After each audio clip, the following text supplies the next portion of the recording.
do it. So. All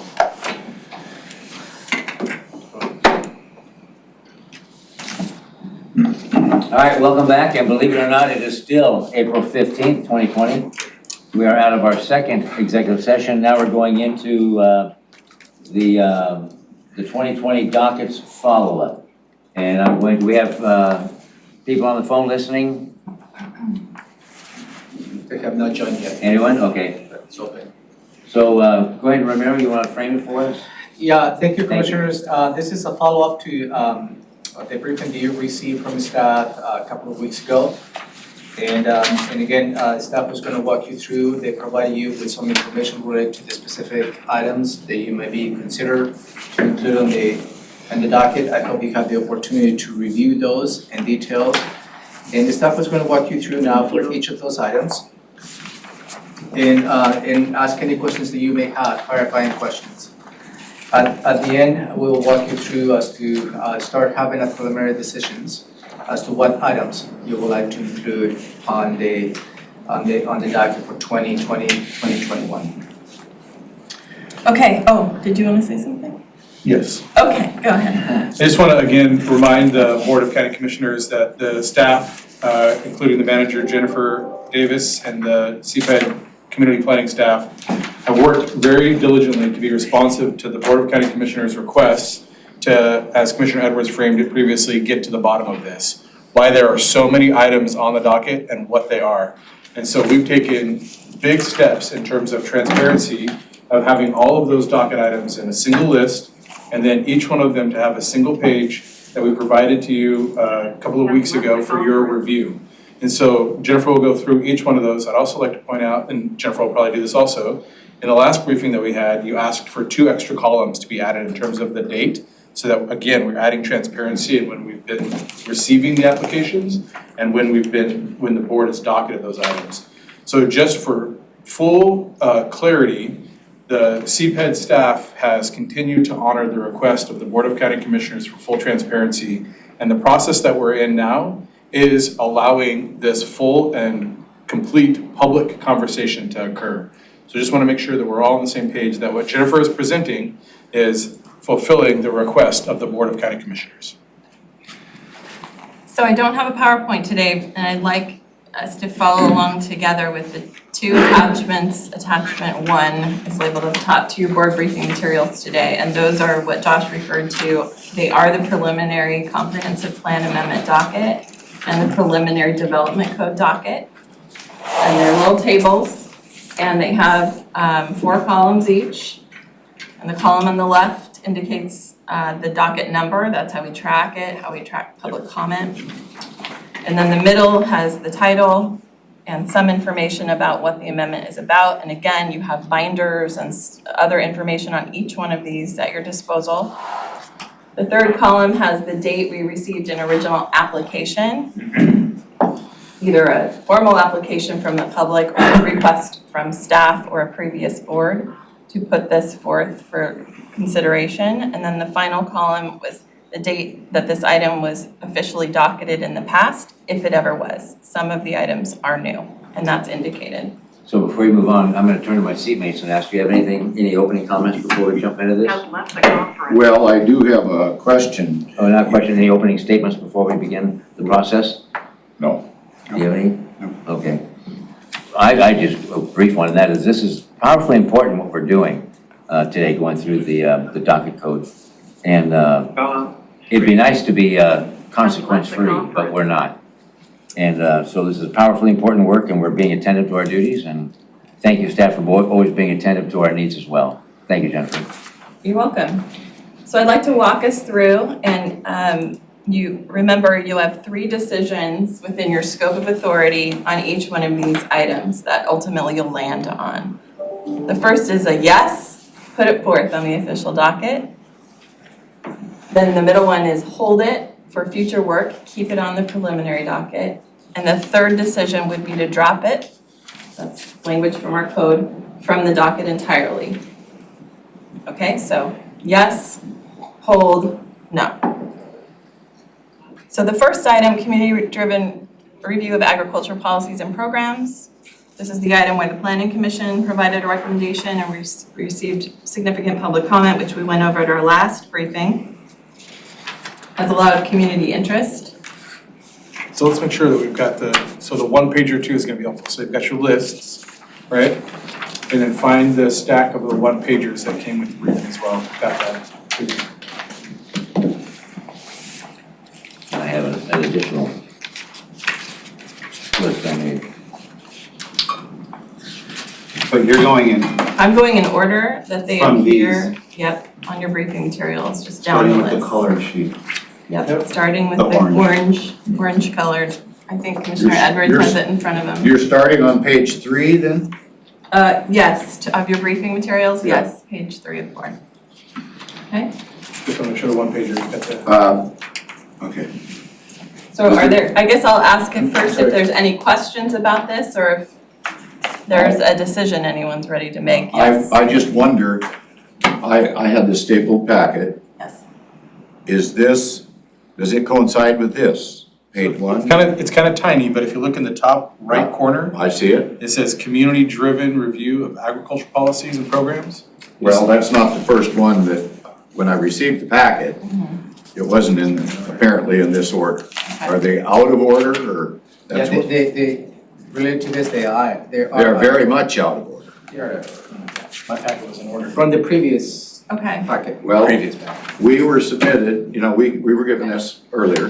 That's fine, I just need to know if it matches. No, totally. Or do I need to look through and find each one? Because I've got notes on every one of these. Maybe CPA, so go to the other top corner, top left corner, and it says CPA 16. Maybe that might be the way to, See what it says if I have it highlighted? CPA Yes. 16. Yeah, so I need to find that because they're not in order, right? Mine are in order. mine were mine were in order. Do you have a question or a comment? You had a packet that's in order. It's okay, CPA 16, you wanna help? Go ahead, Commissioner. My suggestion was that, I'll help you.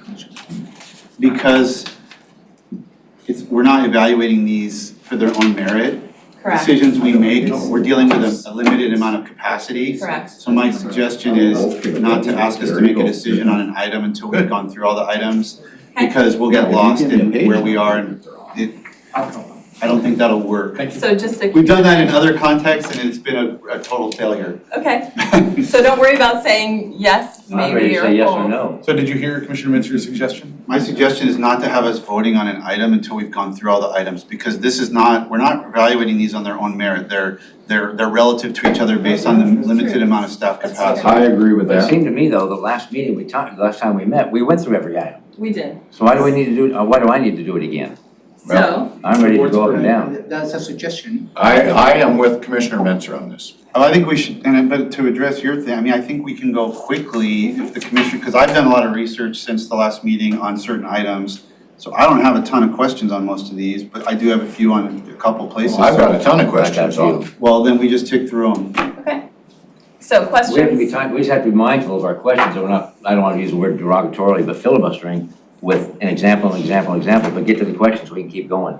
Well, we're gonna be making some very important decisions on these individual items, and I think it merits a good discussion on each one. Yeah, and for public consumption, And this if is we not the need first more time we've had meetings- this meeting either about these Well, items. And we better set some more time for it.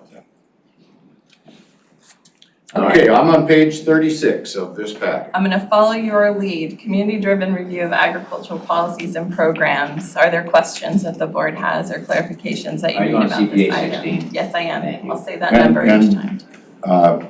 Are you on page 36? Of the previous. Of that previous packet that you gave out in the order Oh, they I'm sorry, were I given don't out? have the previous packet I don't have in the front previous of packet me. either. Does it say community-driven review? No, of mine says agricultural- resource, it says Development Code Docket, number 24. It does. CP 9. Does say agriculture and mineral lands. Can I, you got notes on yours, huh? I got notes on all of them. Well, another option would be to have you walk us through Your, your, want using your your question? list the ones you have questions on. Can I maybe That socially leaves the distance? 2 hours, delete the hour and a half. Page 24. So delete the hour and a half we have. Can I resort, can I just sort of? Oh, no, it's not. Well, yeah, but if you sort them, then I'm not gonna be able to go by page number. We'll go by the CPA. I'm trying to keep social distance. Okay, well, if you can sort them, I don't know if you're gonna be able to get that done. I'll give you CPA 16 and then we can move on.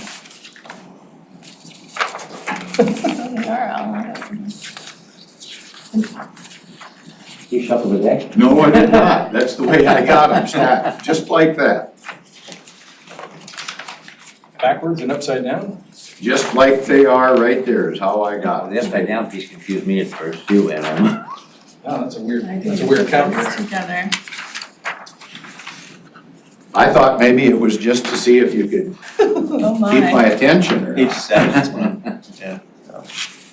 All right. Yeah, because it would have been the first There we go. attachment to the board briefing. Thank you, sir. You betcha. Okay, so I'm on page 7 of 48. yes. If anybody happens to be watching and is trying to follow along. And you're referring to your April 2nd briefing packet. That's right. Okay. It's CPA 16. under attachment CPA 3. 16. Any questions about community-driven review of agriculture policies or something? Yes. Okay. Why is it that everywhere else accepts 5 acres as farmland or ability to have farmland, and we have 20 acres in ours? Now, that was brought to me by the Agricultural Committee that feels that we're not comparing apples to apples in comparison to other jurisdictions that have the 5 acre designation. And we have, if you have less than 20, you're not considered as agriculture anymore. Oh, you can still do agriculture and be considered as agriculture, but you may not be zoned as long-term commercially significant And that- agriculture. I think that's where the difference comes in, and they were asking why that was and how would this address that? How would this issue address it? It would address it, because it would would be address part of scoping. So this is Yes. a pretty big item. Mhm. It's gonna take a lot of involvement from the Agriculture Advisory Committee and our local farming community and others, folks in the rural area, to really help us define what we wanna do with our agriculture policies, because there's clearly a shared interest across the community in doing more, doing better to support agriculture. So looking at zoning designations and acreages and lot sizes and how we categorize things will be part of what's brought to that group of people to look at as part of this project. Okay, I just want to use, as an example, I'll use Pierce County. And I'm told all the other jurisdictions use 5 acres and we use 20. I'm just curious, why is that? Why are we always different? We can put that question out there and do some analysis around it if you put this on the official docket. I was just gonna ask that if this is a time for that type of discussion, the meaning of it behind it, or just put on this, on the topic or not. Because that question and many others Yeah. will be addressed if you decide to put this item on the docket. Okay. Well, I'm gonna, when we get to that point that we're making a discussion, I'm all for putting that type of a thing on the docket because we're adjusting our own process, if you will. I am questioning on some of these issues. If we don't put it on the docket, I'm gonna try and figure out why. That's because of the one. Okay, That's a fair point. Is it the Do you next have, one? do you have a question Yeah, about you've that? got, no, you've got the next Question one. about CPA So 16? flip your page. So the way that it was printed, it okay, was printed double-sided and upside down. So you're going to flip your page on every one. I got it. Now I'm on page 8 of 48. So hang on, before we move on. Going back to what your suggestion was, about go through all of them, then give the thumbs up or down. We spent about 5 or 6 minutes on this one. I'm ready to decide, are you? Well, I happen to be on this one, but I agree with Commissioner Menzer that some of these play off of each other, and when Okay. it talks to how much time we're actually gonna No, have, we'll or continue are we on gonna that. go to a third party? We'll continue on that. So Okay. Go ahead, what's next? Next is the comprehensive plan updates. Again, this is kind of a big bucket. It's our continuing What items number? from last year's work, CPA CPA one. One.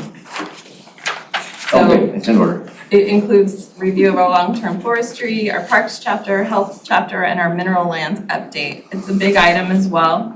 It also includes, Mr. Schrader's been listing along, a joint plan amendment with in the Olympia urban growth area to change some zoning around the Glenmore Village to remove a grocery store requirement or adjust the grocery store requirements. And also to update the other joint plans with the other cities we have joint planning agreements with. So it's a big item, takes significant staff work to get through it. This is Rich and Yellow Highway. I think that's the location of the Glenmore Yeah, Village. well, except, Got it. Go ahead. except there's included in here the mineral lands, which is Yes. the 1,000-foot buffer in which we're going to be taking, I call it regulatory stealing, if you will, of people's properties. You take a 1,000-foot buffer But if we say away no, from it's someone. done. If we say yes, then they'll get into that, right? Yeah, We'll continue the exactly. conversation. But if we say no, it's off the table. On the 1,000-foot buffer, the board has not made a decision. No. That's going through planning commission review right now. This is to add it for discussion and exam and research, Okay. or not? Okay, Yeah, the merits of these proposals are not, I mean, I know you have to understand enough to make a decision, Yeah. but we're not here to go through every detail of every proposal. Okay. Moving on. Okay, capital improvements plan, that's something we do every year, we have to do it, it's Josh, I'm CPA not worried requirement. CPA 4? CPA 4, Thank you. capital improvement plan, do it every year, required by GMA. Got Any it. questions about that? no, just a minute here, I'm just getting my notes back. It's a requirement. Mhm. Okay. CPA 4, Commissioner. CPA 4. Page 9. Got it, page 9 of 48, Okay, got it right here. any questions about that one? No. Okay. CPA 6, maybe Romero, you could be that page number here. That's page 10. So on each one of these, I just flip it over. I think so. Boy, Okay, page 10. got, This is the Nisqually sub-area plan update. It's been lingering on our docket for quite some time. It's a very old sub-area plan.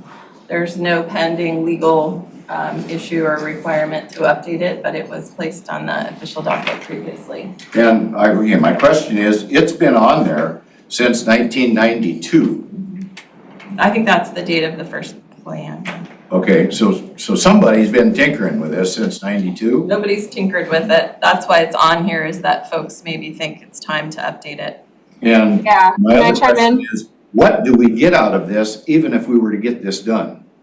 Maya, you have your hand up. Go ahead. Yeah, so the Nisqually sub-area plan was adopted in 1992. It was added to an official docket in 2017. So that was when the update began.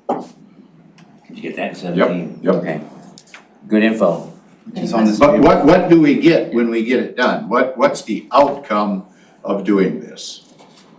The plan hasn't been updated since 1996.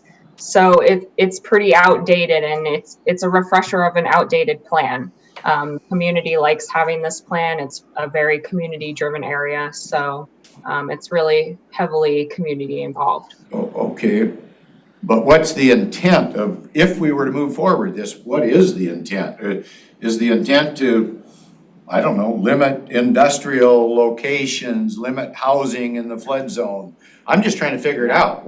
There's no stated intent right now. With sub-area plans, they really are, as Maya said, community-driven. So the whole idea of updating a sub-area plan is to go back out to the community and say, how is this working for you? What are things in your community and the landscape around you that you like, you don't like, you think need change, new policies, different zoning? What do you want to see? And that's the process of updating a Okay. sub-area plan. Okay, my next question would be then, in 1992, when this got started, somebody came up with an idea that we needed to do something. In 1996, there was an adjustment, according to Mia, and for some reason, the board put it on in 17 and 18, and that must have had some staff input on that. Is there a history is there something I'm missing here? That it just continues to be there, but yet we don't do anything? What's the intent?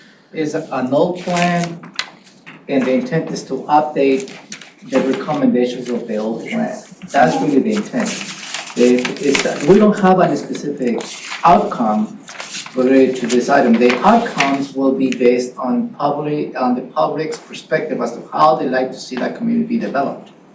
It's really the community who's gonna provide you options for you to update the plan.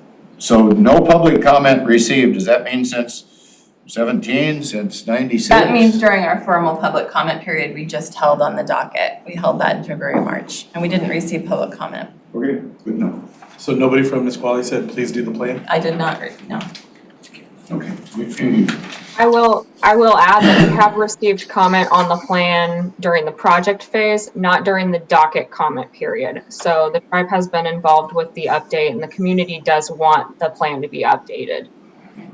That's Thank you. good information. Okay.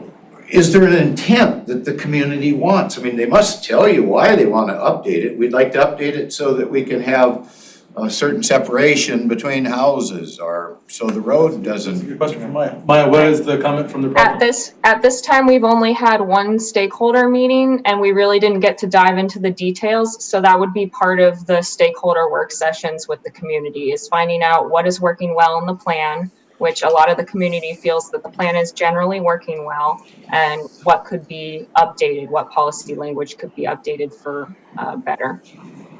A real quick question. I had previously thought that lakeside recycled asphalt was embedded in the Nisqually, but here they're separated out. So what's the connection there between the?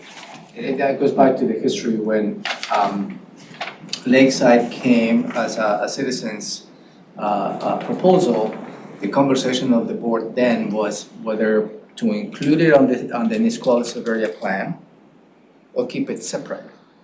And the board at that time decided to keep it separate. So Different just to items. clarify, I mean, I'm just trying to focus on my decision point today. I could move forward with Lakeside's piece without the Nisqually sub-area plan. They're not inextricably linked. They are not inextricably linked. The lakeside piece looks at changing one policy, one piece of the Nisqually sub-area plan, but we can do that without doing a whole hog update of the plan. So they're not inextricably linked. Which is a question I had, and that's why I contacted you offline. We are limited in meetings to get more information on that topic. I had the same question. Are they linked or not? Okay. Okay? So we can move to CPA 7A, the Grand Mound sub-area plan update. So this is sort of a big, it's in process. We've had open houses and a lot of work and staff work done to date. The Grand Mound sub-area plan, another sub-area plan, it's an area of the county where we have a lot of interest. And there are several land use amendments, rezones tied into this Grand Mound sub-area plan update, some of which are described here. But it's really a look at, do we have the right amount of sort of housing, industrial development, design standards within the Grand Mound area, which, as you know, is sort of a growing, burgeoning area of the county. And so this is an item where we do have some significant staff work invested to date, and will probably be going to the Planning Commission if it is put on the official docket in a couple of months or so. And similar question I had was with the Rochester sub-area and the Grand Mound sub-area and the McLean, the DOC request, Okay. and how they were connected. And what I got was they're not connected. They're not connected. inextricably linked. So I want to move on with one and not another, or both of them, or neither of them. I just want to see if there's any connection. Well, so let's be clear though, they're not formally linked in your decision process, but obviously they're in the same community. Right, So yeah. they are connected, There's synergies here. Mhm. but in terms of your decision-making process, they are not inextricably Thank you. linked. So Okay. that's 5 things. Well, I guess why aren't they together? I mean, one affects the other, and so why do we have two separate items instead of one, is my question. Well, Grand Mound is an urban growth area, so it's a little different. Rochester is a sub-area, which is outside of Grand Mound urban growth area. It's a different border, a different boundary, different community. So I'll make sure I get it too. And then the Maple Lane proposal is a code amendment to the planned industrial district within the Grand Mound area. So it's sort of a unique and separate, And it came from the outside. Okay, that was an I application. I do agree that there's a difference between Grand Mound and Rochester. Mhm. But why is the Maple Lane issue different than the whole Grand Mound thing? Because that's kind of one community where that's located. It is, and we've addressed both of those things in some open houses, but it's similar to the lakeside relationship with the Nisqually sub-area plan. Exactly. The Maple Lane, this was an application that came in from Department of Corrections to change the zoning to affect one of their operations down there in Grand Mound. So that's kind of on its own track and being considered in its own lane as we also look at the Grand Mound area. But they are, I mean, there's relationships there, and the same community is looking at both items for sure. Okay, from a job creation and tax base position, the Grand Mound area, we've got the Great Wolf Lodge, creates a lot of jobs, but we get no taxing benefit from it. Now we've got a new hotel and distro, I think that same thing applies. Tribal ownership and no tax base, but maybe some jobs, is that right? What's your question? Yes, it's in the trust land. So that's trust land. So if we don't move forward with this, they can just continue to buy parcels of property and convert that to trust land and keep going on their own without any say that we might have, is that right? Those are not linked. I think that that's a separate issue then. I don't think there are things we do in the sub-area plan update that And can is- stop that yeah, process. That's very good clarification because the Grand Mound sub-area plan will not prevent the tribe to exercise their authority, sovereign authority to put land in trust land. Okay. This will not stop. What this does is that's how we, on an organized matter, we're gonna allow growth in the Grand Mound area. Well, okay, I contend that if we don't put this on, then we have no say in actually what takes place down there. If we don't put this on as a priority, is that, I'm just trying to figure that out, When is we get that to right? voting. That's on point. When we get to That's on voting, point. vote. Okay, so that's, We get to the I'm voting. just trying to clarify that, I've got nothing against the tribe, I'm just trying to figure out exactly where we ought to prioritize Yeah. our expenditure of That's actually energy good. so that we can look to the future That's a good statement. of that location, so, okay. Just to clarify what we're doing here, there's information gathering and then there's debate or discussion, because we might try to convince each other, and then there's voting. There's like three things, and Okay. I'm kind of confused as to how we're approaching those three pieces of today's meeting. I presumed, coming in here, that we were gonna go through these items, because we've had this for considerable time. We've had briefing after briefing. I've spent considerable time at home, spread out on my table, examining and questioning. I'm ready to vote. Okay. The majority of the board wanted more, I guess, discussion on this, and so in my head, that's where we're at, is more discussion rather than voting. We have only gone through 4 items, and we've already spent 40 minutes. And we're not gonna get through the 30 or 40 that we have yet to do, or 20, whatever we have. Now, let me go back to your question, so. Well, I mean, maybe I don't know how to do this. I'm not trying to press a process, I'm just trying to raise the question. I think we're kind of mixed up and we need to agree on how we're going through these. To be honest with you, I understand why these are nice, clean categories, but I found your chart way more useful in terms of, here's items that have some staff work has been done. Here are items that staff work has not been done. With all of the FTE estimates, I found this to be the way to think about this.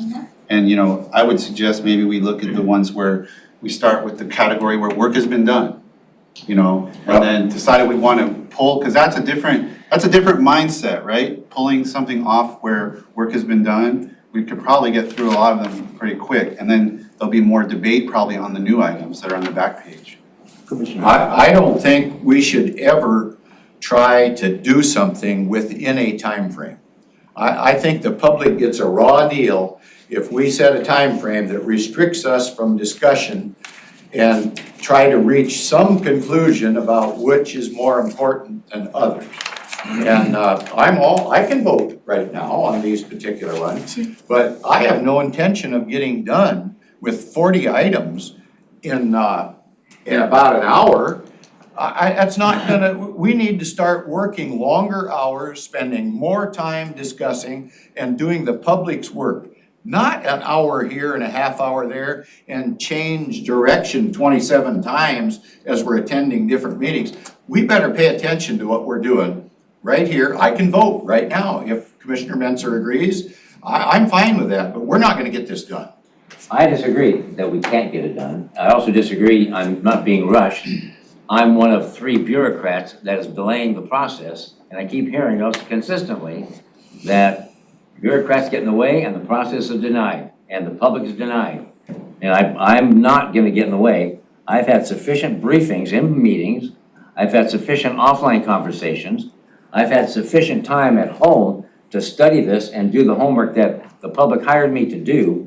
I'm ready to move on. I don't have a ton of questions on every single one, but I've got a few questions on a couple. So it's not about intent and ulterior motive. It's about, are these connected? Are these not connected? What about staff time? It's that type of issue. Sure. Before I vote thumbs up, down, or hold. So that's where I'm ready to go. I'm right between you guys, because I mean, I don't like I'm with you that I don't like the process because of the Open Public Meetings Act, and we can't have a conversation and the quorum and everything has to happen in this formalized setting. So because I don't like that, I did a lot of homework in my free time, so I'd be ready to make 40 decisions in 2 hours. So I agree with you. I mean, I'm ready to do it because the process forced me to be ready to do it in a way that I don't think is optimal. I completely agree with Commissioner Edwards. I'd rather just sit here all day for the next week working through these and getting it perfectly right. But that's not how our system is set up to operate. So in order to operate within the constraints we have, I'm ready to go because I did the work on my own and working with staff and researching some of this stuff. I did a bunch of research on cluster development. It's blah, blah, blah, blah, blah. That's what I've been doing the last couple of weeks. So maybe, So with that, and let me ask you a question. What is our weasel room when it comes to time frame if we push into another 1 or 2 meetings? Or if we do a planning session all day to get this done? so the answer to that question is, the timeframe is yours. Yep. Okay, But maybe hearing the discussion, perhaps a hybrid approach, because it sounds like there was a couple of yeses already that we could mark and pull out, and then we can come back to those that require more discussion. And so you've got the sheet that has the time in. Maybe let's go through in order so we don't get out of order again. And we can say right up front, this is one of those items that's pretty close to being done. And we can, if there's a yes from the board, we can move on and come back to just those. discussed. So that's my suggestion is. Yeah, that's fine. I'm ready. I'm marking mine as I could go go along. ahead, Romero. We have already started into this process. Let's just finish the items, have clarifying questions, and then maybe finish the comprehensive plan amendment docket, and then go back and exercise your decision on those items. We can debate a little bit at that point. Yeah, and then move on to the development code docket. We may not have the time today. We organize another meeting next week that we can cover the same approach on the development code docket. But if something that you can probably see as an outcome today is dealing with the comprehensive plan docket, the first page, this color page.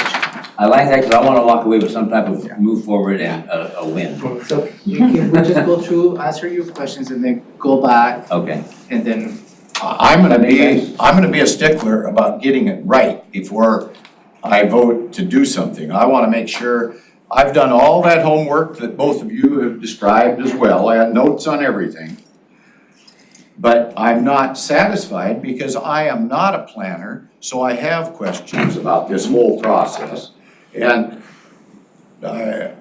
that's why I'm hesitant. I'm ready on these ones that we've talked about, if you wanna take a vote, but like the county manager said, I'm ready to move on too, but I'm not looking forward to getting 40 documents done in this 2-hour period. And so I was just, not suggesting the 40 items. I just was this suggesting page. This page. Okay, Just that I got it right here, this one. So if we can accomplish with the board this page yes, okay, is that all right? today, Works for me. Yeah, okay, good. Thank you. Josh, you were starting to say something twice. Thank you. Let's go. Well said. So I Okay. think we left off on CPA 7B, if we're done with Grand Mound, the Rochester sub-area plan update. And that's almost at the finish line in terms of process, because all we have to do is schedule and hold a public hearing with you. You've already had a briefing, it's gone through the planning commission. The only final actions left are a public hearing before the board and then final action decision for the board. So that's something that's almost to completion. And this is the Safe Streets activity that's been taken The on? complete streets is a Complete street. component. Okay, that's a component of this. Okay. Okay. And we're about done with it, right? We are. Almost at the finish line. Okay. The next item, CPA 8, Transfer of Development Rights / Purchase of Development Rights Program. This one I have a bit of a suggestion for you, and the public has suggested this as well. So this has been around on the docket, as you can see, for a long time, since 2009, wanting to take another look at these programs, which are basically incentive programs to help secure farmland in the county and transfer the development rights to that farmland to urban areas where folks can apply them to get more houses in cities and more density. And it needs a fresh look. It hasn't really been a robust program or operating maybe the way we wanted it to. And so it fits really well into the community-driven review of agriculture policies and programs. This is one of those major policies and programs we'll want to look at. So my suggestion and the suggestion from members of the public is to combine those two, CPA 16, CPA 8, on the official docket as one item, and we'll address the TDR, PDR stuff within our review of agriculture policy. So roll CPA 8 into CPA 16. So that's two, I'm sorry, Gary, that's two questions then, because if we say, yeah, roll it together, then it's up or down on that component, or it might be no on one and yes on the other. That's a good point. Absolutely, Just you have be aware all, I exactly. just want my CPAs to be aware. Go ahead, Gary. Actually, what we're gonna be talking about is an expansion of the urban growth area. No. This is just looking at our program called Transfer of Development Rights and also Purchase of Development Rights. And that has nothing to do with expanding an urban growth area. It's really about making sure that program is working well for folks in the rural area who want to sell development rights from their property. And often those are farmers. So that folks in cities or in the urban growth areas who want to build more houses can buy those development rights and apply them to their projects. Okay. Okay? Okay. CPA 10, Urban Forest Ordinance. So this is all about aligning the regulations within the Lacey, Olympia, and Tumwater urban growth areas around tree protection. So when you develop a site, you have to maintain a certain number of trees. And what happens to trees that are also in critical areas, and can you count those toward the trees you're protecting? Should we be protecting more trees? And each one of the urban growth area codes approaches it a little differently. So there's an opportunity for us, and this has been docketed for quite some time. So the previous boards identified this as something they wanted to look at, to align those codes better, to be more clear about what we mean by tree protection. My understanding was this connects to the joint planning that we're doing, which is not gonna be, which is on the other sheet. In a sense, it's a piece of the getting our joint plans worked through. It is a piece of it. It has planning components and code components, so, and it's its own unique kind of world, tree protection and trees in general, so it's called out as a separate item. So if you combine it or not, for example, it'd still be the same amount of work, I think, to look at those policies. I was and just work. saying that if it's a priority we're not gonna talk about it today apparently, but if it's a priority to do the joint plans, a complete, then it affects the priority level of this item. Yeah. Because I want to get those sorted through. Yeah, to be clear, under CPA 1, comprehensive plan updates, that includes the joint plan updates. So that's one big package that includes joint plan updates. So if you say yes, put CPA 1 on the official docket, that's gonna cover updating all of The those joint joint plans. plans. But they're separate items over here Well, on there's, GP 2, 3, and 4.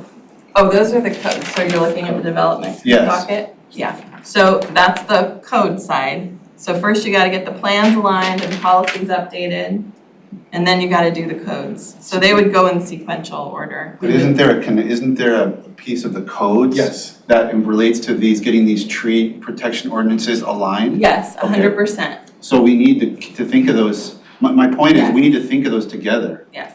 We shouldn't be saying, oh, we don't need to worry about that, but, oh, it's really important we get our joint plan codes done. Well, we just thought about since we've just decided to divide these two pages, I just want to make that point, that there is a connection there. There are connections, and actually, a lot of times your comprehensive plan amendment will have code changes attached to it and in fact, GMA requires that you do connected things at the same Make those time. points when you get there, because obviously, I will. if we're gonna be deciding on different days, that could be confusing. And it Okay. shows up in different places because remember, the comprehensive plan is the vision and the development code is the action. And so, yeah, you're gonna have trees kind of showing up in a couple of places. And then also, they pulled trees out as a bigger topic. So it overlaps in the urban growth areas, but we also have trees that aren't in the urban growth area. Or that's a different item. Exactly. Yeah, that's- So yeah, it shows up 3 different times. Okay, that's the thing I want to clarify. This is only for the urban growth areas of the individual municipalities.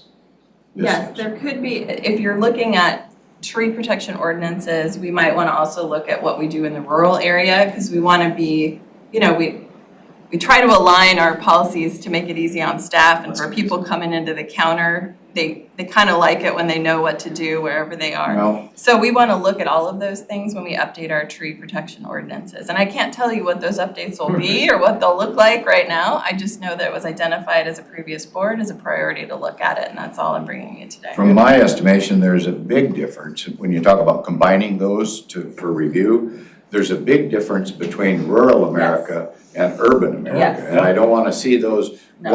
one process or policy fits all. That isn't going to work. That's not the intent of this at all. Okay, Good question. good. Good question, though. Thank you. Moving on. Okay, moving on, we're now into the brighter orange proposed citizen-initiated amendments. And the first here is CPA 17, the North Point Maytown proposal, site-specific map, land use plan, and rezoning. The application came in February 2019. At that time, that was kind of in the middle of our last docket cycle. The board decided to hold any decision on whether to docket that or not until right now, the 2020 cycle. So that's where we are today. That's when we opened it up again. What's this one all about, guys? You probably Do you have have any questions about this item? Okay, I do have a Wait, question. hang on. That's the one that came in, and then we decided that was during a closure of all citizen-initiated applications, and we opened it up for everybody. Yeah. You opened it up. Which received 2 more. Okay, Yeah. okay, got it, thank you, that's where we are. Okay, yes, Gary? Okay, this is one where a citizen has brought this forward that he's alleging the majority of comments were all made outside of the comment area. And that goes to where, do we accept those comments? And I need to know from legal, if we do or we don't. Do we accept all comments forever, or do we have these rules in place that we only accept comments during this strict block of time? And how does that all fit together? And if we do or don't do something, do we end up in a situation that we expose the county to liability? The code requires you to open an official comment period, so you do have to collect comments during that period, and you can place whatever weight you want to into those comments you received during the official period. In terms of comments outside of the official comment period, it's up to your discretion to put whatever weight you want to put on those comments.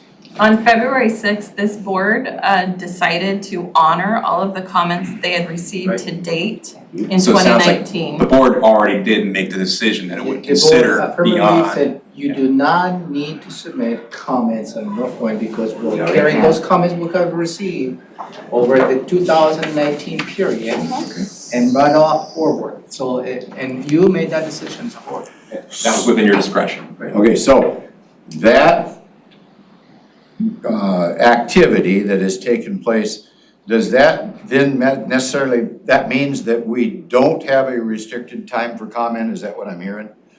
Well, Because the board. you have a minimum 20-day written comment period under our That's code. the minimum. That's the Minimum. minimum. But folks But we were. provide us comments So all the time. You continue to So, receive yeah. comments, and you have received, in the Right. last week, you have received a lot of comments Yes. on the Maple Lane. And you may consider those, you don't even need an action to consider comments beyond the comment period. You're free to put it whatever way you want to. If a citizen is alleging that these are fraudulent names or signatures on comment forms that are sent to us, are we obligated to still follow those, or do we make any selection as to what weight we put on those, or do we get exposed? Say an applicant, in this case, the North Point folks, are interested in doing something, but because we've accepted comment that maybe are fictitious individuals, maybe, I don't know that, I'm following along with the process brought forward by a citizen. If we follow that, then are we obligated, and from now on, do we set a precedence that we've done it here, so we do it everywhere now? I'm just curious about that from a legal perspective. We put whatever weight on the comments we want, whether they're fraudulent Well, or not, we're not the thing is, investigating. from the staff point of view, we don't go through the process of validating every single signature or every single comment that you receive. Because even you receive comments on the regular email without any return email. And anonymous comments comment to you every week on every single items that you exercise legislative authority. In this case, I don't want to get to the point where they're making an argument whether some fraudulent comments were submitted or not. We don't have the means and methods to determine whether those signatures are correct or not. Okay, I guess, but say an applicant feels that we utilized comment that was fraudulent. Just using that as an example.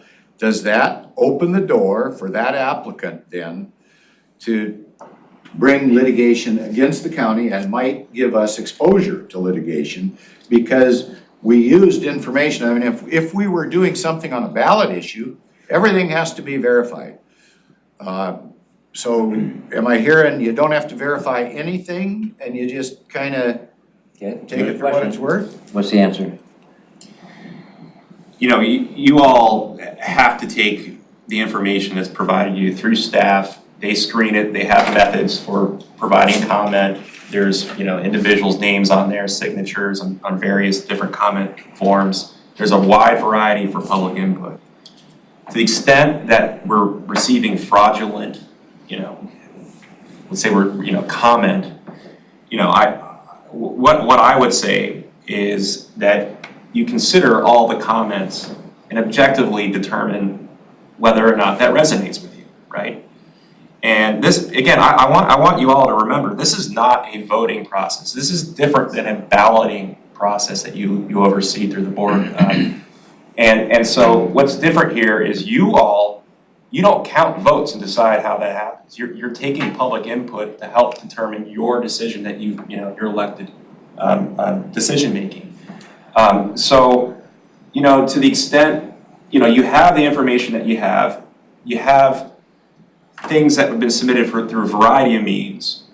And I, recommend the board just considers them and puts whatever weight you determine to put into that comment. And it isn't a voting process. I want that to be very, very clear. I'm sorry, if this process has been in place for a long time, and let me take you back.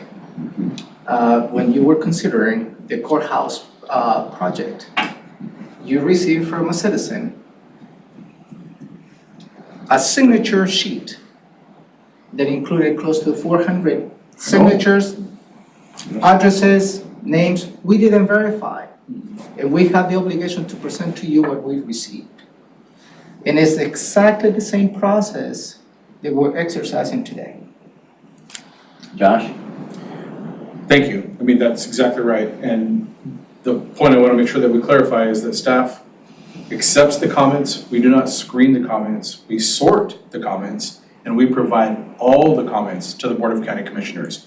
We are not holding any. Yeah, think comments about back. this, it will be extremely difficult to staff to go through the process and determine this comment is not valid, this Correct. comment is valid. Yeah, That is not the purview of staff. it's not practical. Our So we goal- can just, we Well- can No, it's not the accept the purview, comments, it's not the purview. we can accept the comments and give due weight. We can disregard all the comments and make a decision. It's up to us. That's right. Our mission is transparency, Got it. Right. and your mission is to decide. All right. And neutrality, and we not only do we provide all of the comments to you in summary form, but we provide all the originals, copies of the letters, and we have posted all of those on our website, That's so the public can see their own And they're captured comments. forever. Yeah, part of the record. And that's kind of where I'm going with this, is do we have additional exposure by an applicant, for an example, if we kind of accept everything that comes in? It's kind of like the lynch mob, I mean, that wants to hang somebody. Everybody wants to hang them except the sheriff standing there, and he wants to go through due process for the guy. So is that what we allow to happen? Do we defer to the mob, so to speak, or do we That's your decision. just defer to the jury? That's your Just decision. due to the jury? And are you referring to the courthouse signatures? No, just anything in general. I mean, do we go with, is there any reason to validate any signatures that we're getting? I think that with all due respect, that question is to you. Yeah, that's your question. And that question is to each Your one of decision. you to put validity on the comments that you receive Okay. before you make a decision. One quick question on North Point, when we say proposed citizen-initiated amendments, citizen just means not, it doesn't mean a Means Thurston private. County citizen, right? It means a private applicant to the Thurston Okay. County It could be a corporate process. or Profit, It could be nonprofit. somebody from, Yeah. it could be someone from out of our county. Yes. Okay, There's no restriction on the geographic area. okay, just want to make sure. Okay, that was 17. Okay. CPA 18. The enclave at Deschutes River. This is a rezoning, fairly straightforward, minor, but may require some field work since it would be changing part of an open space zone to be allowed for residential development. And if you have questions, Maya can help answer those. I had a This is the comment. questions I had on this issue. I just had a comment, I didn't know what this was, and so I looked into this one, and Page 16. it's right across from a housing development that's been annexed by Tumwater Preserve, I think. So I think it's right across the street essentially, or Is that right? in the vicinity. Anyway, point is, I reached out to City of Tumwater to see what is this something that, they're looking to annex, or is this something that they Page 16. find to be consistent with their, it's right along the Deschutes River, so I was concerned about changing open space along the river when we're working so hard on protecting water quality in that stretch of the middle of Deschutes. So anyway, Tumwater felt that they reported back to me and felt that they were comfortable with this. It was something, that is consistent with their kind of plan and planning. We have a new annexation bill and a new annexation process. I told them that it was on a list. The staff recommendation was kind of, maybe this doesn't, or not recommendation, but whatever we're calling it, it was suggested it maybe would be not added to the docket. And anyway, I'm just pointing out that Tumwater was interested in working with us on an annexation if it was a matter of getting this work done for a project. If we didn't have time to do this project and we wanted to work with Tumwater on an annexation, it's right across the street from their municipal boundary, we could work with them on that, get the work done for the citizen if it was something that fell outside the scope of what we had the time or priority to do. I'm just throwing that out there because I got that input from Tumwater. That's interesting perspective, and I'll get to you in a second, Gary. The question I had was, it would potentially require additional field investigation of the critical areas. My question was, what does that mean? Additional, how in-depth, how many hours? Who pays for that? What's the cost? Those type of questions, and we just don't have that information yet. Yeah, we just don't know because we haven't gone to visit the site. That's all part of the process once it's placed on the docket. We wanted to raise that as potential just because it is going from an open space zone, which usually open space zones are placed because of some criteria and it's along the river, so we want to look at that. And if we were to choose, as a board, to work with Tumwater on that area, would we want to, does that impact the decision, remove it, maintain it, put it on hold, continue on? I think if you wanted to pursue it in some way, you'd want to put it on the official docket. If the pathway ends up being annexation, then we wouldn't have to worry about doing the land use amendment side. But we can only react to the application before us on this list, which is an application to rezone a portion of this And this is property. new to me. Yeah. Perhaps though, we could have our development services manager reach out to Tumwater. on the My point is annexation just that if we didn't, let's just forget about tomorrow. My point is simply, if we didn't put this on our docket, we kept it on the preliminary docket, we didn't add it to the official docket. Yeah.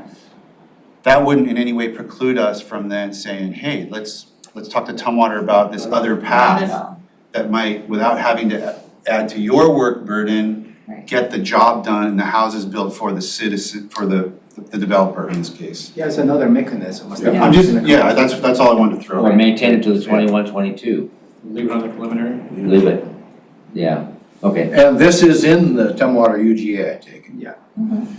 Okay, well, I'm gonna vote with you on that for sure. I think we ought to not have it on there and let Tumwater deal with it. So you started voting individual. No, I'm just saying, that's where I'm at. Just Don't curious. rush into I'm just decision. Curious if we have I'm deviated just from the planting process. the seed, planting the seed. Why don't you say 90 seconds, you made a decision Let's on not, one. let's not waste time on it, is what I'm getting All at. right. That's all. Good information though, all right, moving on. Moving on, CPA 19 called Upcastle LLC. So again, this is an application for a rezone of, it's 2 parcels and it's right at the Lewis County border, and right on the other side of the border is like a Michael's distribution center. This parcel is bordered by I-5 and some railroad tracks, and some small wrecking yards and sparse residential, and some other zones. So yeah, this is to change the zoning from residential to industrial in that location. And it's right exactly adjacent to an industrial site in an adjoining In county. Lewis County, yes, correct. In your memo you prepared for us, the follow-up, you said these 2 parcels fall within a Washington State designated opportunity zone. More information can be found on the Commerce website, and the link wasn't working for me, and I failed to go in and follow up and find out what, I was gonna try to figure out what that meant in connection with this decision. Do you have that? Anybody know off the top of their head why? TRPC has a good link on. Maya may know a little more. I think I'm okay with this one, so it's not, I don't think my decision hinges on it, but I was just curious. Maybe Maya can share her Maya? screen if she can find it online. Yeah, so, let me see Can't hear if ya. I can. Oh, you can't hear me? Oh, there you go. Now we can, yeah. Okay. On Opportunity Zone is an area designated by Commerce that has low income generally, and it's designated as an area for growth. So let me see if I can share the screen with you. Don't do that. I think there was a picture in this other packet, to be honest. Yeah, it was here, yeah. There you Yeah, go. there you go. Yep, there you go. Yeah, we've got it. Good job, Maya. Oh my goodness. So there are a couple tracts in in Washington State that are opportunity zones. This is the only tract in Thurston County that is designated as an opportunity zone. Oh, my computer is very slow doing this. While you're looking it up, Ramiro, is the public streaming, while they're streaming this, can they see the map as well? No. Okay, Maya, my question is there something about it, yes? Okay. is there something about it being in an opportunity zone that would make Yes. it better for us to change it to industrial zone or not as good? I mean, I wasn't sure why that fact, how that was supposed to influence my decision? What is it, how does it connect to our zoning decision? Right, so I don't know a lot about opportunity zones, but according to the Commerce website, it's designed to provide tax incentives, so investors who locate there can defer paying their taxes on capital gains. So funding businesses, helping businesses. I sat in at the Economic EDC Expo, I sat in on a session on this. So by changing the zoning, within this opportunity zone, you're creating new opportunity economic development wise, potentially, for So that's a folks to good- locate them. That's a good reason to have it be industrial zone. Up to you. Thank you, You Mike. mentioned low income, that threw me off. That's what The the opportunity opportunity zone zones is. No are, point in wasting time listed on as that. low I'm income with you. opportunities to where you can invest We to sure- help the population within those zones. That's It's the. because the people who live near there are low income in their socioeconomic It's status, that's what we're census-based. talking about? I believe that's census based. Can you reshare the screen, Maya, please? Yeah, it is based on census data. So we're trying to bring some prosperity to lower income areas, okay. So I'm sharing the screen again. Nominated tracts had to meet specific criteria, low income census tracts, and they must have a poverty rate of at least 20% or a median family income up to 80% of the area median in order to qualify. And Commerce every once in a while offers grants to invest in those areas. Okay, thank you, sounds great, man. That's what I wanted to know. Okay, any more questions on Upcastle? You have nothing, Gary? No, CPA 11, Lakeside Industries, recycled asphalt processing. Again, this would be a policy amendment to the Nisqually sub-area plan, but it's on a separate track from that plan update. And staff has been working on this. It has some staff work to date, but there's a lot more to do to bring it forward to the Planning Commission. Questions? Questions? no. Okay. Okay. CPA 15, the Barnett Cluster Barnett. Policy Amendment. Again, this would be changing our current policy and associated code that limits the scale of cluster development. Currently, that's capped at 100 acres. So in a 1 to 5 zone, that would mean you could cluster 20 homes on your 100 acres, and you'd set aside at least 65% of that as a resource use parcel. That's how it works. And you can do farming or forestry or have open space critical areas, some recreation on that resource use parcel. So I think you have a pretty good understanding of what cluster development is. This is really about changing our limits on the scale of those developments. Question? I don't really have questions, I mean, I guess if we're talking about these, I mean, I really kind of wrestled with this one. What concerns me about this one is, there's certain policies where, we kind of slapped a policy down and you're not really sure and then you find out 10 years later that, let's tweak the dials a little bit, let's dial this in and make it better. That's not what happened here. This 10 years ago, I mean, if you look at I pulled the ordinance that was referenced and the whereases are like 5 pages and it's like, this went back and forth and back and forth and this ordinance was renewed by that and ordinance was amended by this. I mean, the community really struggled over this clearly in leading to the 2011 place that we landed. And so a lot of thought was put into this. I'm not convinced that it's not, and what's being proposed here is not a small change. It's not like, oh, I got 125 acres, I'm just outside these really narrow bounds. This is an explosion. This would be an explosion of like 18 times more acreage, right? I mean, 100 acres the cap. This guy's got 1,725 acres. That's a complete explosion of the parameters that we have. The concerns back then when the 2011 changes were made were about current regulations may permit incompatible densities with farming in rural areas. The comp plan language we have says that to have this mechanism is appropriate if it's scaled and designed to maintain rural character and environmental quality. And I just feel like the community really wrestled with this and landed in a place with it, and this proposal is not even close to that. It's creating, in 350 houses is what would be clustered in a 17 or 25 If acre the whole parcel. thing was If the whole thing was developed. developed, potentially. And so I'm I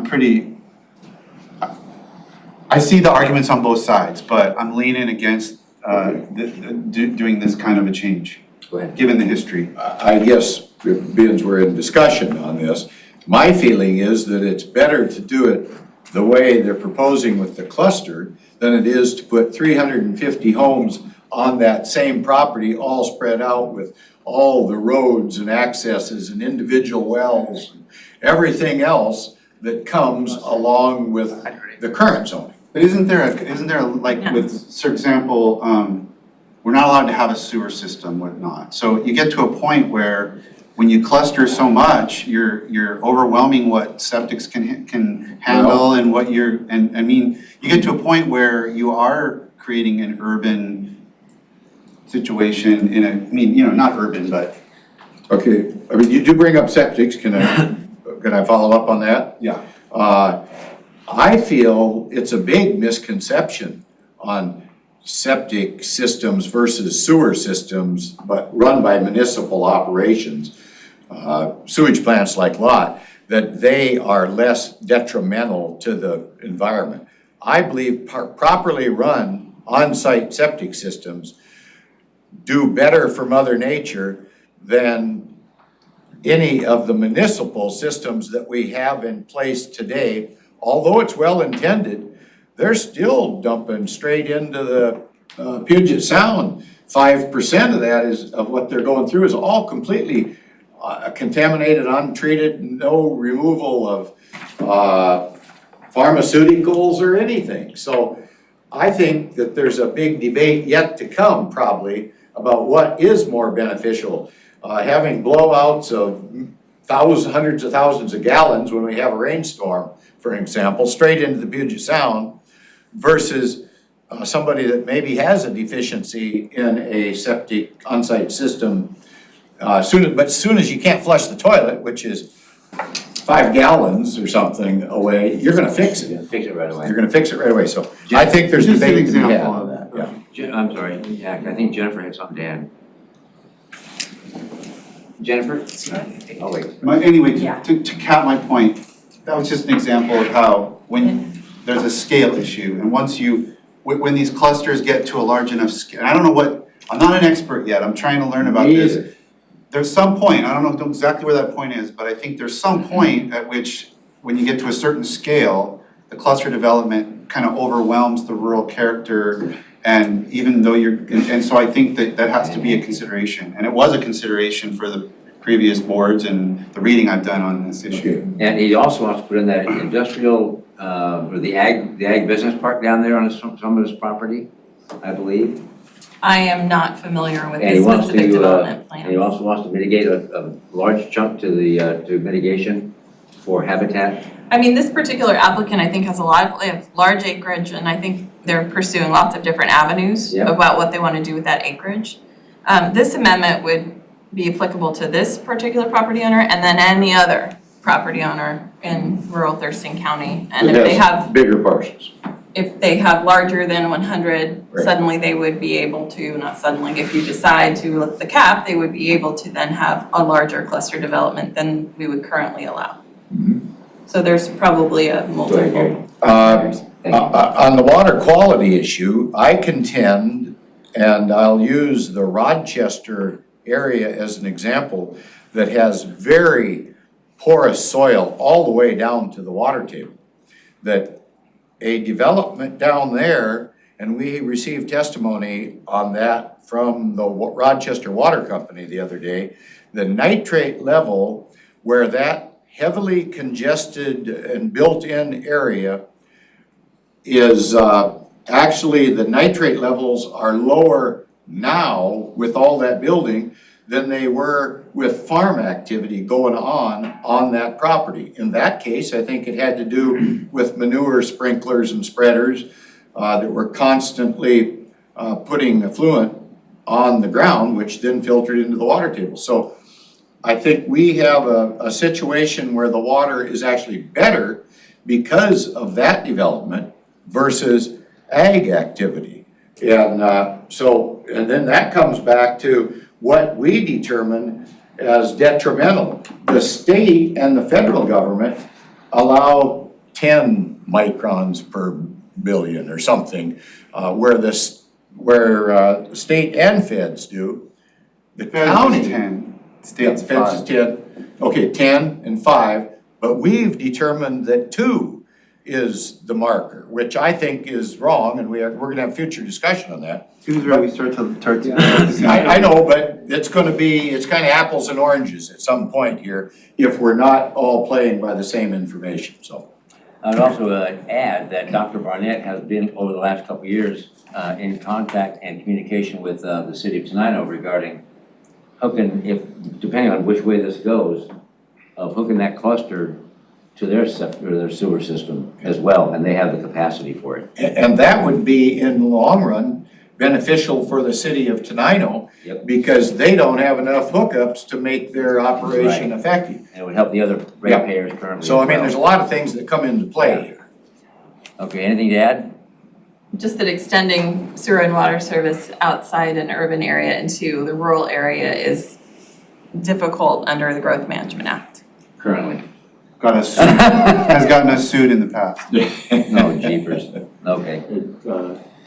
So that finishes CPA 15. That takes us to this sheet of stuff. So you've gotten through your comprehensive plan amendments, Yep. preliminary docket. If you want to have some, thumbs up, thumbs down. Are you ready to vote? I'm ready to vote on these ones we just went over. Yep. So we need to- go back and remember what Jennifer, the options she gave you.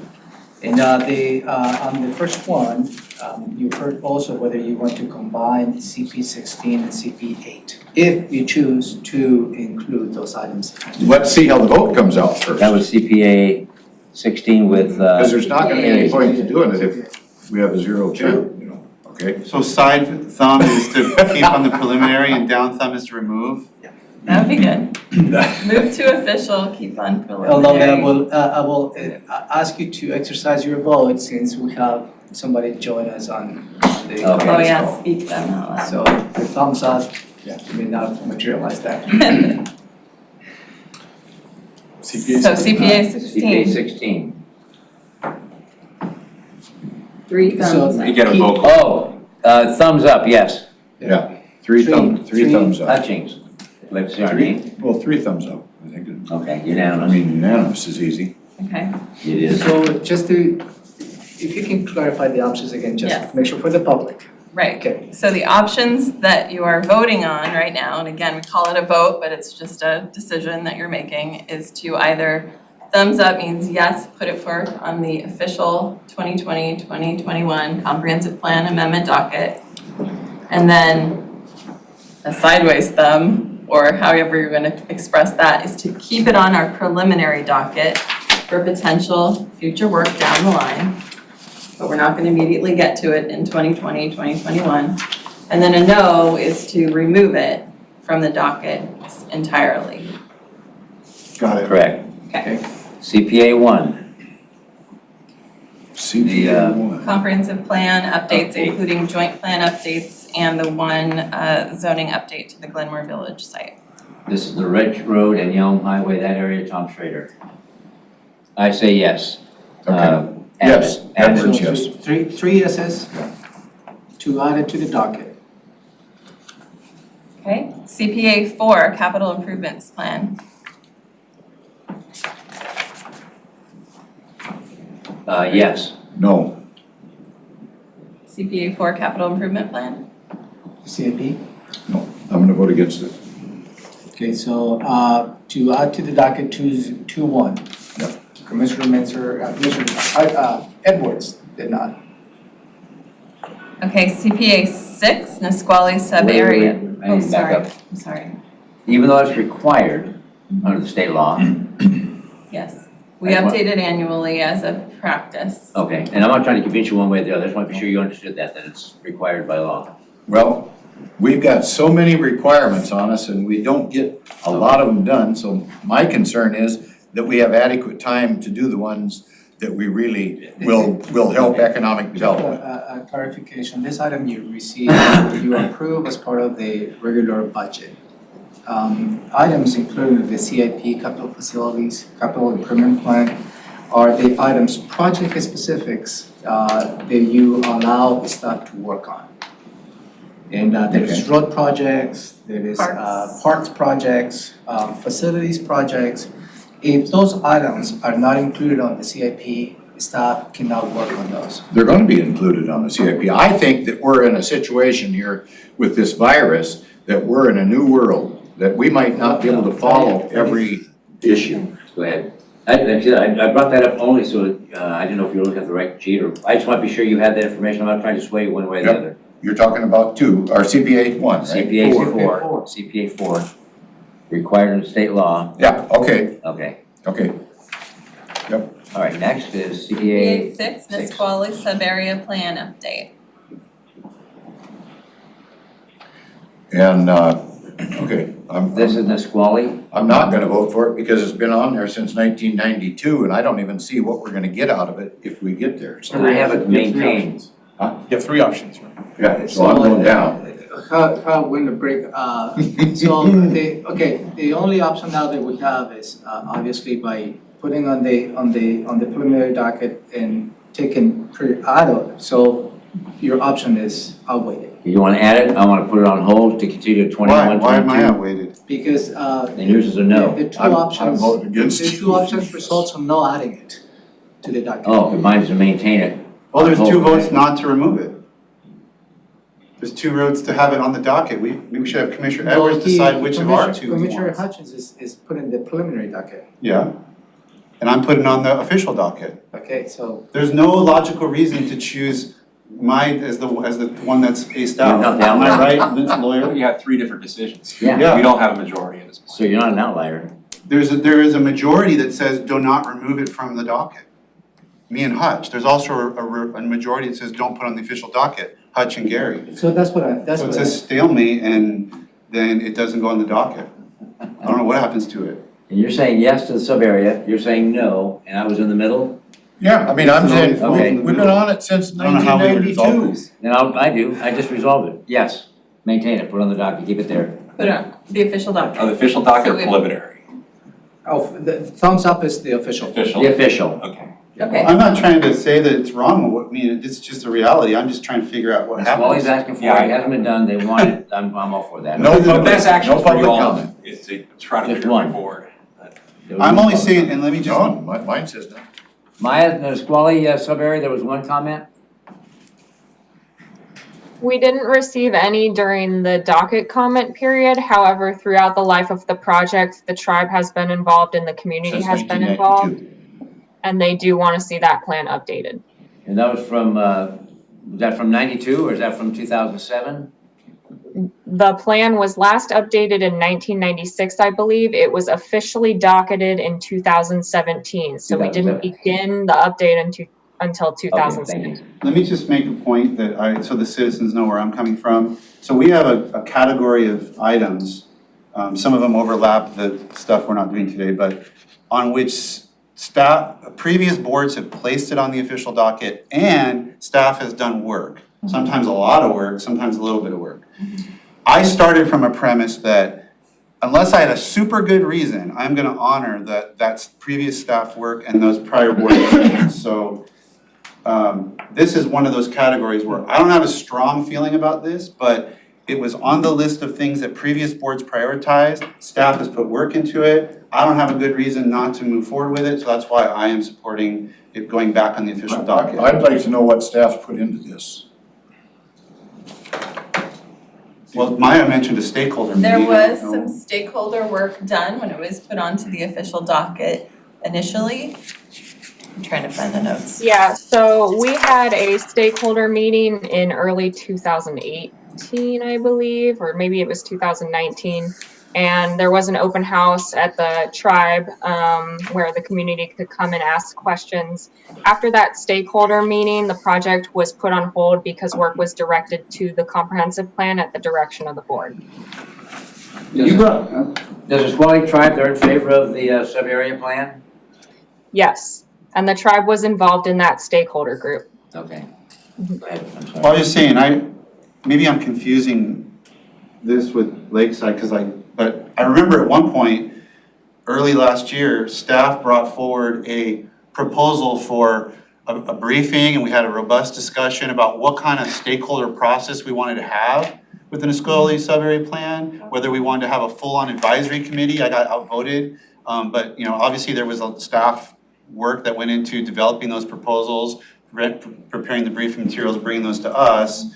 We made that decision, and that was just another piece of this that I remember. That's exactly right. And so Maya presented options on how much engagement the board wanted to get from the local community, and that's where that group came out.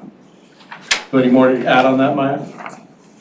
That's correct. So that was related to this project. You guys hit the nail on the head, Josh and Ty. Okay. So you got what you needed then? 2-1? 2-1 vote. Got Put it. it on the official docket. So Grand Mound sub-area plan update. CPA 7A.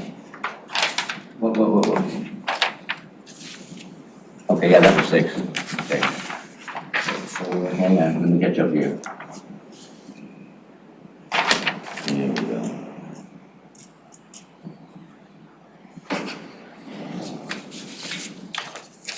There we go, now I'm with you. 7A, which is this? Grand Mound. Okay. Yes, unanimous. Okay. CPA 7B, the Rochester sub-area plan update. Yes. Yes. Unanimous, good. Okay, CPA 8, transfer of development rights / purchase of development rights programs. 2 decisions. There's 2 decisions. There's one, the first one, put it on the official docket or no. If it's put on the official docket, the second decision will be, do we combine it with CPA 16, Community Driven Review of Agriculture? So we're gonna do those separately then. Sure. Okay, so the first one is CPA 8, which is the transfer of development rights. I had that I put down maintain for the 21-22 rather. Well, I don't know where my seatmates are. let me say that this was the one that the Ag Committee, is it possible this is the one that the Ag Committee asked us to move forward? That was the CPA 16. I know they commented in support of CPA 16. The first one. I'd have to go back and look if they had a specific comment on TDR, unless Maya knows. Maya, do you have any input? I don't know off the top of my head, but several public comments we received were in favor of combining CPA 16, the ag review, with CPA 8. Were any of those comments from the Ag Committee? I can't recall off the top of my head about the ag committee comment.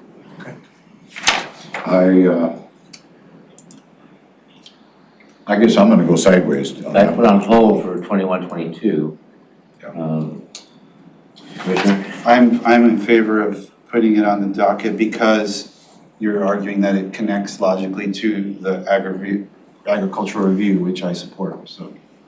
And that would be CPA 16? Yes. And 16 was unanimous. Yep. This one now the majority is saying put it on hold. Okay. So 2-1 to put it in the preliminary docket. So the majority decision is to keep on the preliminary, to put it on the preliminary docket, hold it there until we Yeah. have more capacity to focus on it in the future.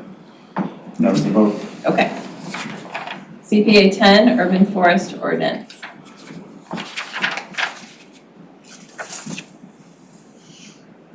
Dang, nabbit, just rock, paper, scissors is not working. We have We a split vote. have a yes, we have a hold, and we have a no. So this needs maybe a couple more. Okay, here, I'll tell you what, Go ahead. I'll go like this and then we'll have I'll maintain on the prelim, on the prelim. so 21-22. That'll make it easier, okay. Okay, so 2-1 vote to maintain on preliminary docket. Okay, moving on. CPA 17, the North Point proposal. Hang on, it's upside down. Okay.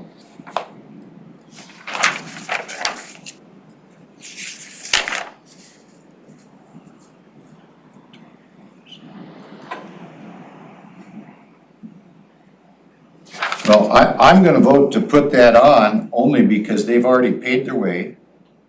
And I think we should take comment about it so that we can make a decision to move forward or not. It may be fraudulent comment, just saying. Yeah, it might be fraudulent, but we haven't had any information presented by either side, either the friends of, other than individual comments from Rocky Prairie folks, nor North Point, or- from North Point folks. Yeah. I'd like to see a presentation from both groups that we can validate their information. That's what I'm looking for. Okay. So, What I'm hearing is how you vote added to the docket. Yeah, Yeah. That is the the question. official docket, preliminary docket, or remove? official voter, okay, give me that again. These three. Because this one's pretty particular here. They're all particular. Yeah, well, this one's more. So thumbs up, whether you like to add it to the docket, sideways, whether you like to Right keep it project, on the right area, preliminary right docket, and down thumb is remove it completely. Well, I want to maintain it on the preliminary docket. Okay, so, Okay, sideways. so to remove. I mean, I'd like to add it, but I can't add it because I don't have a vote to add it. Is that right? You. I can vote for it, You can Vote exercise- but I don't have a vote to keep it. Yeah, okay. So 2-1 to remove 2 it. to 1 to remove it. Okay. I would just say that if, I mean, obviously much could be said on this one, but if the public has spoken about anything in my 15 or 16 months in office, they've spoken about this. Oh, they don't, I agree. So, The folks down there don't want it, but I'd like to make sure that we're not exposed to any liability. That property has cost us the taxpayers, $16 million so far in litigation. My concern is that we are not further exposed, and I'm not exactly clear on that. So Okay. that's where I'm at. CPA 18 then, unless you had more. well, I would just say that's a different rationale than saying that you haven't gotten information from both sides and you wanna. No. Now you're saying you understand the public doesn't want it, but you're worried about litigation. Well, if you look at the face of the information that we got, it almost is the mob gets to rule without process, Well, I don't- without due process. I don't consider the city of Tumwater council unanimous vote, city of Olympia's unanimous vote, the visitor convention bureau, the Sierra Club, the Capitol Biking Center. I mean, I don't consider all those community groups, and I've only mentioned about 1/10 of the ones that we got input from to be a mob. I consider those to be people that really care about the community and really care about, you know, where we're headed and made very good arguments. City of Tumwater's letter laid out a whole bunch of really excellent points where, you know, they're the community closest to that proposed development. You'd think if it was gonna have all the economic benefits that were proposed, City of Tumwater would be jumping at the chance. I do feel, I'm very concerned about the water quality issue in that particular area. And it's a contaminated site from its past usage. And that is one of the things that they talked about, is possibly capping that so that contamination did not spread. I'd just like to hear more about what is available, that's all. I think by kicking it out at this point, we're never gonna really know. We're gonna have a lot of speculation on both sides, but we'll see where it goes. Well, looking at the economic value that is proposed and the environment issues as well, I did a tremendous amount of research on this topic with both sides, several times with both sides, and talked to numerous people, even within a 1-mile radius of the property, and folks tied to the Miller Sylvania Park as well. Okay, And so with all of that in mind, I'm voting no. okay, with that argument, I will also vote no. You said Yep, I'll vote no. no, so 3-0 no. Yep. CPA, CPA 18, the enclave at Deschutes oh, hang on, River. I'm still stunned, hang on. I'm 17, I'm changing this here to 3 yeses.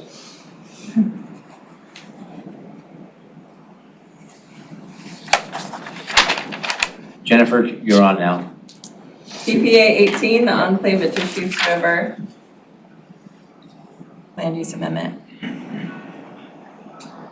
This is the one that we might be able to work with Tumwater, but if we remove it, okay, Sidewaysing it. Yeah. Just leave it alone, okay, good. Then Tumwater can annex it and do the whole thing. Unanimous to put it on the prelim. Mhm. Okay.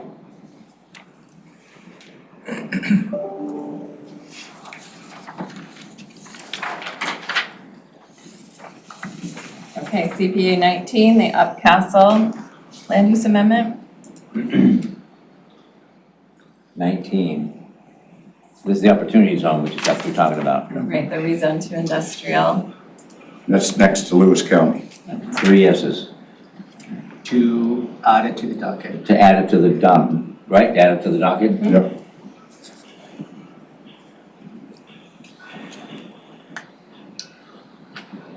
Okay. CPA 11, Lakeside Industries recycled asphalt processing. Yep.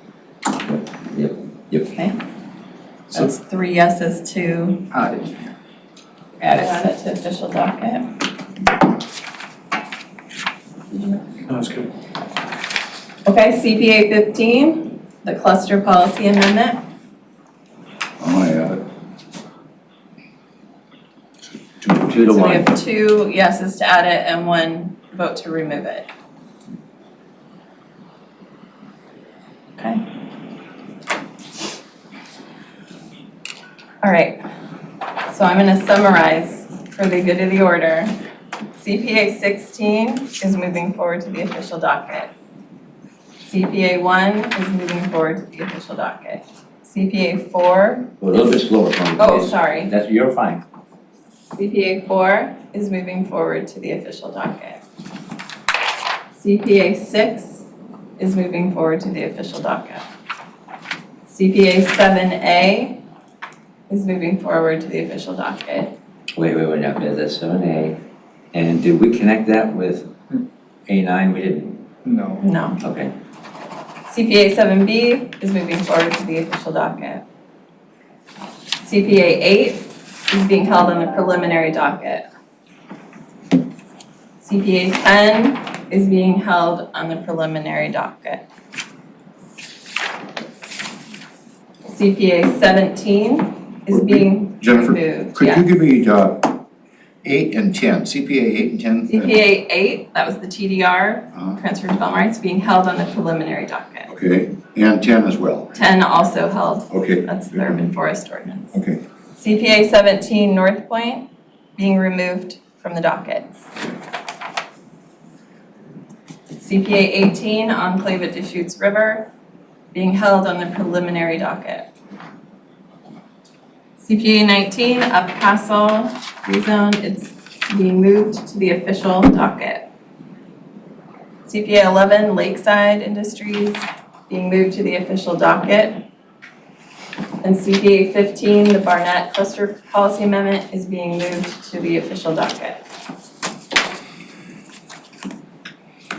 Good progress being made today, Commissioner. And 15 minutes before noon. 15 minutes after the normal meeting. Well, after the normal meeting, but I thought we'd go till noon. So Next steps. we'll schedule another briefing next Thursday morning. We'll take the time of your commissioners check-in to continue with the process. Thursday, is that Thursday? Thursday. I'm sorry, did you say this Thursday or next? Next Thursday morning, we will take up the preliminary development code docket. Okay. And we'll go through the same process, item by item, questions. and or then- that whole sheet in the same order that we've done it here now? Yes. Yeah, that worked after you reshuffled It did, everything. yeah. Before we disband here, Maya, did you have anything to add? I don't. I just want to say thank you because it's a hard thing to sift through, and you guys did really well this work session. So I agree with you, it's hard to sit through. No, sift. Hey, Brett, anything to add? No, sir, I look forward to the development code next So do Thursday. I. So I'm working my way around. Jennifer? Thank you very much. I feel like good progress was made, and I think some citizens listening have some certainty now where they didn't before, so that's always a good thing. You are awesome, thank you. And Josh? Just thank you for the staff, great staff work, and thank you for your decisions and direction. Travis? I just want to add, on those tough calls, I appreciate you all talking it through. That's really the best way to move forward. So I appreciate your collegiality working through those Yeah. differences. and Romero. Just congratulations, commissioners. The legislative decisions are not easy, so kudos to you all. Good grief. All right, thank you, my seatmates, appreciate it. And now we're ending, we're concluding this meeting. Until 12. Are we in this room? Yeah, here we have a Zoom meeting with all the elected officials. Is that a public meeting then gonna be streamed and all that too? Yeah, what we're going to do is we're gonna live stream the Zoom meeting. How do we keep with the mask on? So that way the public can see who's participating. So we're gonna be shifting that direction. All right, thank you. Thank you all for bearing with us and watching. And Tom, if you're still there, thank you very much for listening in. Bye-bye now. And this meeting